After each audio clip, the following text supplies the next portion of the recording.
After spending the day with the Mercedes G550, we both want to own one of these beasts. But there are some problems with it. So here are some of the things we hate about it.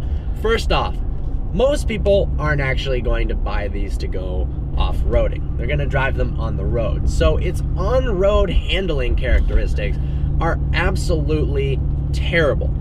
It pulls 0.56 lateral Gs, which is one of the worst numbers I've ever heard. And watch this. I am vigorously turning the steering wheel back and forth with pretty much no input into the wheels. Yeah.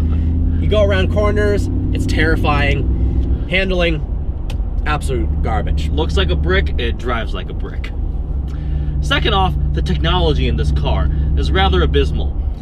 The screen here looks like they just took a cheap tablet from Walmart and just glued it on. It's not big, the graphics are horrible, the backup camera isn't that great, the center console is not designed nicely, there doesn't feel like a cohesive whole of, like in the new S-Class, everything flows together nicely. You have the screens integrated with some nice buttons and everything. That is not well done in a $120,000 car like this.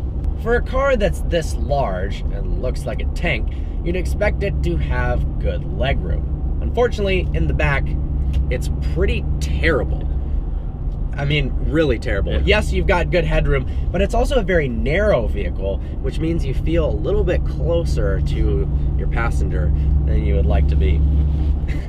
Next up is the power. It has a 5.5 liter naturally aspirated V8, which makes 382 horsepower. Now that's a decent amount, but at 5,500 pounds, it could use a little more. Yes, there are the AMG models and the new ones are going to be turbocharged, but at $120,000, you'd hope it would make a bit more horsepower. I mean, a $35,000 Mustang GT with a 5 liter V8 makes over 400 horsepower. I think they would at least get to that level. Our last complaint is the fact that this thing hasn't really changed in the last 35 plus years. The design, marginal updates, all right, woo, we put LEDs on it, but the shape is exactly the same. You gotta give it to Mercedes. This is a great business model. Design it, get the tooling, and you build it for 35 years and make tons of money. I mean, it's a little bit like the Porsche 911. You're just improving on perfection in their eyes.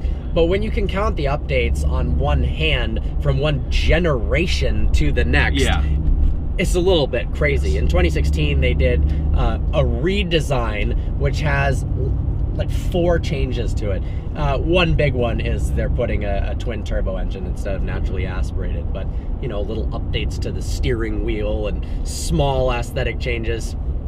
Because they're never did a full refresh. That's how you get the issue of like the screen that looks like it was just glued on there. If they had actually taken the time to rehaul the whole car, redesign it with modern updates and everything, it would be better off.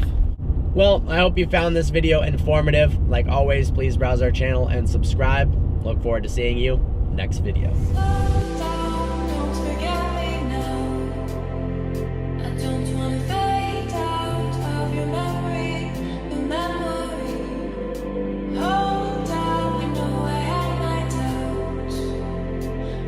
You